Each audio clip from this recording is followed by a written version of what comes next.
Hello all, welcome to week 8. So we're gonna ask how is power playful this week and thinking about it through the role that ceremonies, rituals, amusements play in sustaining political power. So in Southeast Asia, the courtly power is often exemplified by what anthropologist Clifford Geertz summarizes as in this phrase. He says power in this case served pomp, not pomp power. Uh, so in Geertz's thesis, that is now considered a classic, chiefly his very controversial argument is challenging how we normally understand the relationship between art and politics. So conventional reading tends to see art serving principally as some form of embellishment to very abstract concepts such as political power, concretize it, make it spectacular, visibilize it so that it can be felt, it can be seen, it can be understood visually. So in this sense, it is an understanding where pomp serves political power. It beautifies power and makes power look good to many people. But Geertz suggests something else. He's saying that actually an opposite thing is happening in Southeast Asia, taking the case of Bali, where all attempts to accrue power, he argues, ultimately had an aesthetic goal. And this was that all forms of political struggle ultimately contribute towards a pursuit for producing the grandiosity of a religious spectacle for its own sake. Now, bearing in mind that it is now 40 years since Geertz published his book, Negara, the theatre state in 19th century Bali. This also meant that over time, scholars have called into question the validity of this theory, principally on the grounds of whether thinking of the relationship between art and politics in such binary terms, using such dichotomy, is ever productive to begin with. In fact, it might have set up a false dichotomy, in which case, whichever position that you believe in over another enough, there's bound to be enough evidence that you can draw on to support your interpretation. It's a big debate I won't go into, but suffice to say, as much as we might be questioning some of the very fundamental arguments of Geertz's thesis today, there is also an acknowledgement that he did in fact open up a field of politics beyond the systemic study of statecraft towards recognizing the performative dimensions of statecraft and its attendant visual vocabulary. Therefore, is there a Southeast Asian concept of power? How is this manifested? How is this manifested in courtly life and ritual, or even in folk practices? What is the role of kingship in this, and how is majesty conveyed through such forms of expression? So let's take a look at this 19th century depiction out of 7 scenes depicting merit-making ceremonies in Myanmar, performed from 1853 to 1857. The series of paintings were commissioned by the Queen. A painted tableau such as this, it's interesting because it shows a choreographed assembly surrounding the court in a very schematic manner. So even if we have very scant knowledge of Burmese history or culture, we can roughly make out what were its constituencies, right, of courtly life in Burma. So let's take a closer look. There are the row of men in the uppermost part of the painting, where you can make out that they're holding onto a sharp weapon-like object, suggesting their role as either palace guards or members of the military. And slightly beneath them are men dressed in white, and they are kind of seated cross-legged with their bodies bent forward as if they are paying respect towards someone, right? The fact that they're not wearing heavy armor like the role before suggests that perhaps these are Mandarin officials or officials of the court. Still, a smaller and more exclusive group can be found seated in a tight cluster closer to the pavilion. And these men are distinguished by the way they dress, especially the color of their clothes, which is red. Their relative significance, I think, is also suggested by not only their smaller number, but their proximity to the throne that is raised on the dais in front of the pavilion, where you can see that there's a figure sitting on it. We can presume this to be the king. Next to him, on the mat, on the lower level, are close members of family, while you can almost get a sense that other consorts and perhaps ladies in waitings occupy a lower position in court, occupy the side gallery of the pavilion, further behind the throne. Then compositionally, we also see what is striking are 4 paddling boats, entering into the picture frame, parked neatly with their direction facing the pavilion on what looks like a reedy looking lake, suggested by all the plants that decorate, that emerges in front of the boats, right? The lake therefore occupies a rather central plane in the picture, diagonally cutting through it, but also serving as a compositional device to separate the ensemble of musicians we see on the lower right. And therefore, by almost like separating these musicians, the artists seem to be giving emphasis on the musical ensemble as some kind of entry point, as if it is also the music that is conjuring up this spectacular scene of merit-making ceremonies.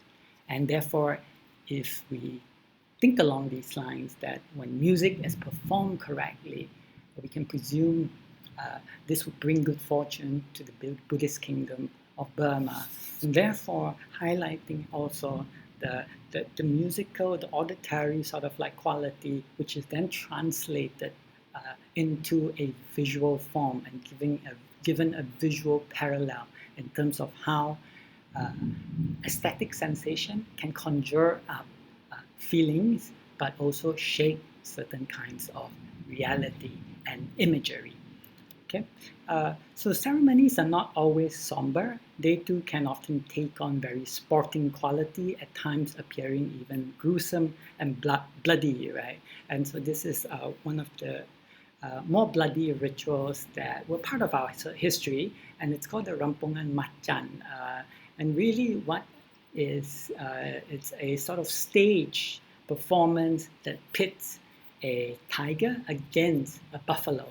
So what it symbolically represents is that the event was normally staged at the end of the Ramadan, so it had a purifying function. It plays a purifying role, but it is also a stage event in the sense that it is often anticipated that the buffalo would ultimately emerge victorious with the killing of the panther or the tiger, symbolizing this victory of patience, steadfastness, reliability represented by the buffalo versus the ferocious, aggressive, and ill-tempered forces represented by the tiger. And should the tiger or the panther manage to escape the battlefield, it is often read as an omen of bad luck in the ensuing year. So in staging and performing such gladiatorial sport, what performances or theatrical events like these reinforce is that there is a notion of power that is concrete. In fact, it was a scholar like Benedict Anderson who uh, is better known for his studies of nationalism, but have also looked at concepts of power, especially how he operated within Javanese society in a very serious manner. So his opening question was, if there were no textual or discursive discussion on concepts of power, that tends to take on much more abstract dimensions, such as that emerging from the West or from China. Then how is power understood within Javanese society if it was not textually something that was recorded? In this sense, then you have to look elsewhere to discover what is this texture. And what he suggests is that this texture has a very concrete dimension. So it is something felt, it is something performed, it is something rehearsed, it is something that is very palpable rather than exists solely as an abstract concept. In this sense, I think it builds on Goethe's idea of the theatre state, paying attention to statecraft or politics as a form of theatre in and of itself, and to think why in the long history of politics, often you find that whoever that is in power, whoever that is in rule, have always used the arts not only to bolster their own political power, but to shape and express those political powers in different ways. Right? During the Angkor period, dance was ritually performed in the temple. The fact that these are rituals and not simply entertainments meant that there is a spiritual dimension that is actualized through the dance. Temple dancers came to be associated with the Apsaras, and these are the female deities who served as messengers to the divinities. The inscriptions themselves describe how thousands of Apsara dancers were assigned to temples and performed these divine rites, not only for the king but also for the public. So similarly, we see this also in the Badoyo dance in the courts of Yogyakarta and Surakarta. It's a type of dance that is exemplary of what the Javanese call halus. So if you think that we know what halus is in the Malay context, you should really have a look at this dance and watch a YouTube video of how it's being danced. That sense of composure is something that is highly prized within Javanese society, especially qualities that are associated with patience, forbearance, being able to be still, inner stillness, cultivate a sense of inner stillness. So, but let's not forget that dancers, when we think of even traditional dancers, while highly rehearsed and is a rigid repertoire on many levels, they were also a very dynamic form, especially when how it's being passed on over time. So while Badoyo is today principally danced by female dancer, in the past it was very common to also have young men dressed as women, as this combination of both sexes was taught to in fact express this special spiritual power much more potently. In fact, the Badoyo dance is really connected to a sacred geography of the Mataram Sultanate. This was a central Java Sultanate that eventually split into the Yogyakarta and the Surakarta or Solo Sultanate. But the dance itself is so sacred in the way that it actually commemorates a spiritual compact. This was the compact made between the king himself, the first king of the Mataram kingdom, Sultan Agong, with the goddess of the South Sea. Her name is Nyai Loro Kidul. In old Javanese, it means young maiden, but also in the newer Javanese language, it could translate as grief-stricken. So she is a very powerful figure within the geographical, sacred geography of Yogyakarta. So going to the beach on the south of Yogyakarta, the Parangtritis, one is often warned that, this is a territory that's very close to Nyai Loro Kidul. Even this modernist hotel that's been erected on the beachfront, you see, had a dedicated room that served as her shrine. So what's her connection to Yogyakarta? It principally through the Bedoyo dance.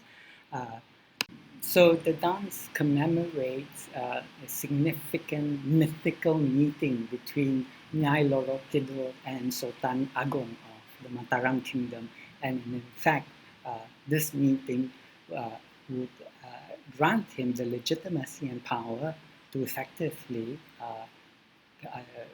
over time, grow his sultanate into one of the most powerful sultanate in central Java.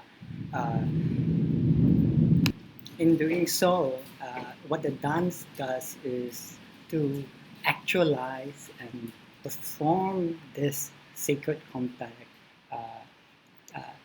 often during important occasions such as the ascension to the throne of the Sultan. It's not something that is performed regularly because the dancers need to observe strict taboo practices, including purification and fasting rituals. They have to be of a certain age, and it is often believed that they are manifesting in many different ways the spirit of the goddess during the dance itself. And of course, there are different legends that are associated with the dance, but principally, as the dance is being played out, normally this is performed in the Pendopo, which is the open air, the open side pavilion that is often outside or in front of, say, a palace compound or the home of a nobility. And this is where you entertain your guests, as you can see from this illustration here, where they're not only local guests are present to watch this performance, but also Dutch officials that were invited along. In this way, when the dance is performed, it is believed that Loro Kidul would also be there if performed correctly. Of course, a lot of the spiritual dimension is its practices that comes along with the arts and sustains and enriches the art. In turn, as we're trying to seek out what are some of these aesthetic principles that are not derived from, say, Western Europe, very often we do have to sort of like turn to the surrounding practice of an artistic expression in order to discover what are these aesthetic principles. And if halos were to make sense in terms that are deeply rooted within a local interpretive frame, then it needs to be understood in the context of this larger mythical and spiritual practices and observation that is connecting and then locating Jakarta within Central Java and Central Java within a particular sacred geography that has Mount Merapi on the north and the South Sea on the south side. So similarly, as we look at Wayang Kulit, which is an artistic tradition that has been brought to another level of sophistry in Java compared to anywhere else in the world. Right? The earliest record of Wayang puppet show in Java itself would date back to perhaps the 9th century. There are, of course, older traditions in different parts of the world, and it's not exclusive to Java. But what is unique is how this has been elevated to such a halos form, right? But even as it has pre-Islamic roots, with the coming of Islam, it was very easily sort of like incorporated and absorbed within Islamic understanding of artistic expression, in fact, given a central role as a pedagogical and instructional tool.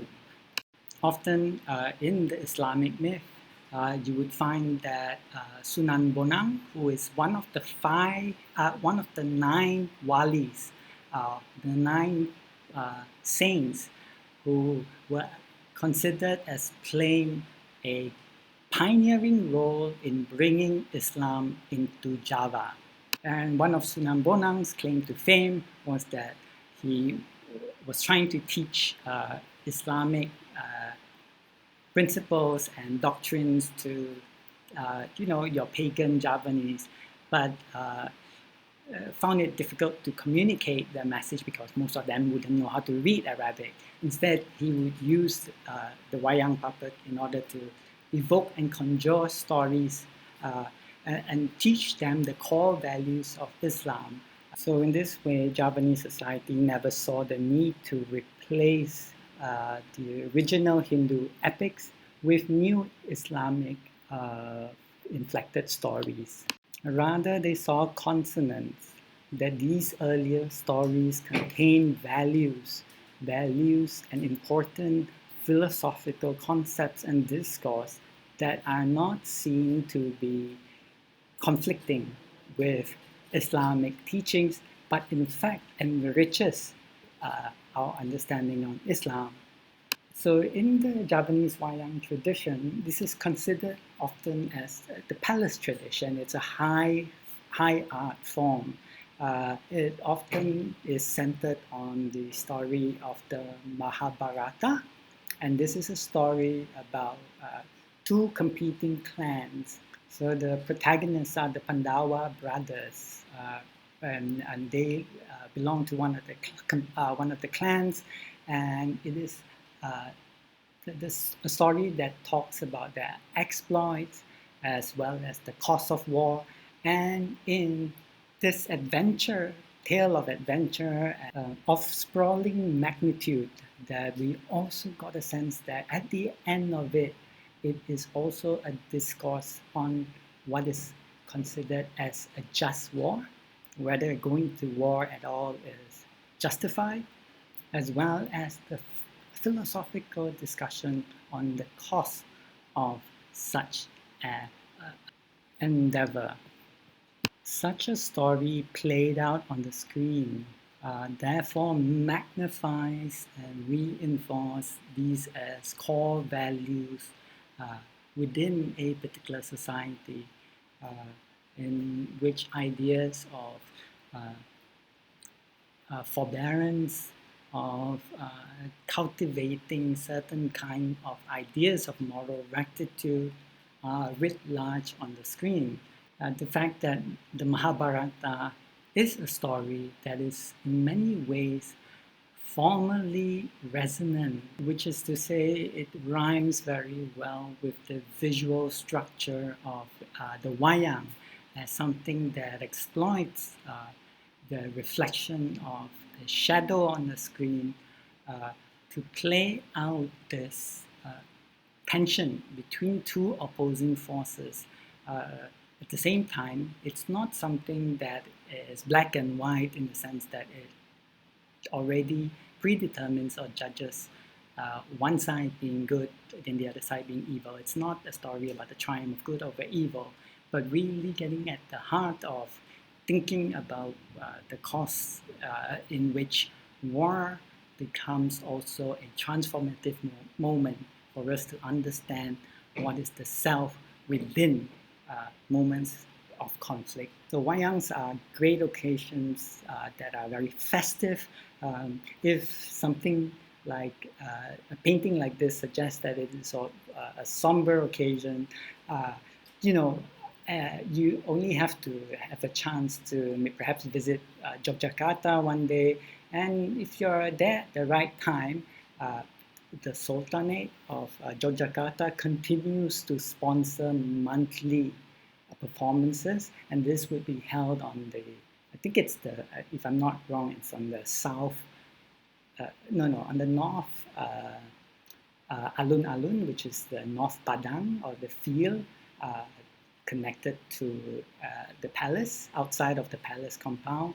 And this is where they would go on all night playing one particular rendition or episode of this sprawling epic to great fanfare, to great merriment of people who just sit with different degrees of engagement. Some would be, hanging out with their friends and families, half listening, half dozing off. Others will be enraptured by it.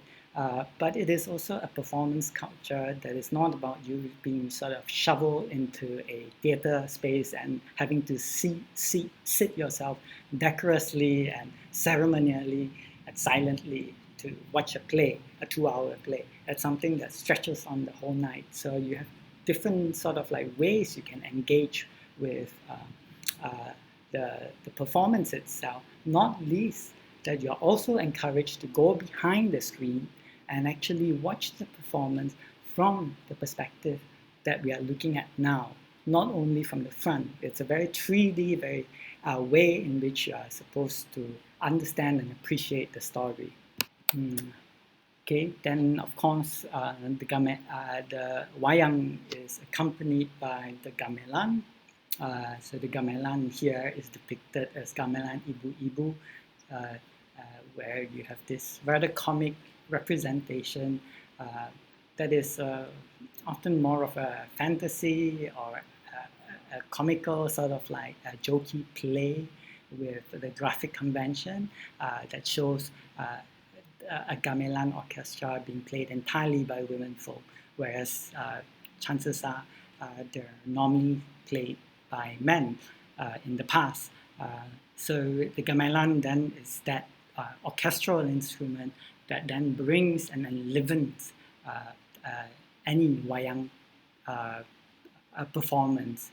In a way, how the gamelan is structured is that it is also a type of ensemble that really only makes sense if you play it collectively. You can't play any single of the instrument and create music out of it. Its music comes from the collective participation of every single musicians playing different instruments, working together to make the music come alive. In a way, it's the opposite of the wayang as a form, right, that relies so heavily on the singular genius of the dalang or the puppet master to sustain the story. And a singular genius is that what it symbolizes is that sort of cultivated virtue of inner stillness that every person must learn how to tame the ferocity of one's heart in order to acquire and attain that kind of like peace through which then creation can occur, through which storytelling can then flow through your person. On the other hand, creativity then is expressed differently as needing to contribute your part and working together in synergy with a larger community in order to make music come alive. So this is a very interesting contradiction and or this tension, maybe not contradiction, but it's a very interesting tension that exists within Javanese aesthetic. So on the one hand, there can be a degree of individuality and an interest in the cultivation of refinement at a very individual level. At the same time, it is also obligatory, and there is a certain expectation that there is a social dimension to any understanding of what is aesthetic. Okay, so in thinking about all these performances, in thinking about all these rituals and ceremonies, I think we could maybe even go back and in reference to the Shakespearean comedy As You Like It, where we find the phrase, right, all the world's a stage and all the men and women are merely players, they have their exits and entrances. So in this sense, performances, amusement, plays, ceremonies really are not simply pastimes or social occasions, nor are they simply mechanism for social cohesion or community building or bonding in the sociological sense of the word. But the nature of epic, of the story, is that story comes alive and is constituted by a community of listeners. And therefore, even when we look at Malay hikayats or stories, it's really a very auditory and oral sort of like culture where there's a reciter and a community of listener. The reciter is there to enchant, to hold the listeners or audience in rapt attention. The performer or the storyteller, therefore, is required to possess a certain kind of charisma. That is his semangat, which is his prowess, which is to say, he or she needs to be moved by the winds of desire or the angin to master this this art of enchantment, because such an enchantment really has an effect on very many different levels of society. So therefore, when we think of this idea of performance, I think we probably use the word persembahan to describe this. In a way, persembahan limits our understanding of what performance is. The actual word that is perhaps more accurate and existing from the Malay vocabulary is called main. It is something that translates as play. So it's a kind of like playful engagement. In thinking about playful engagement, therefore, like for example, the wayang wong, this very comical wayang wong photo that you see up on the screen, is that as much as it operates and actualizes and concretizes very discursive, weighty, perhaps even philosophical and political ideas, it is also done in a way that is amusing, that is entertaining. It's meant to deliver and convey perhaps very abstract ideas or messages in very concrete terms, so that these are felt ideas, these are actualized ideas, these are ideas that stay and structures society and molds society and shapes the society's reality in certain way. In this way, thinking about Mayan therefore allows us to think of forms as being much more playful and much more effective than what we imagine them to be if we were to only think of form in terms of representation. So we're going to look at a few more other examples in our following lecture.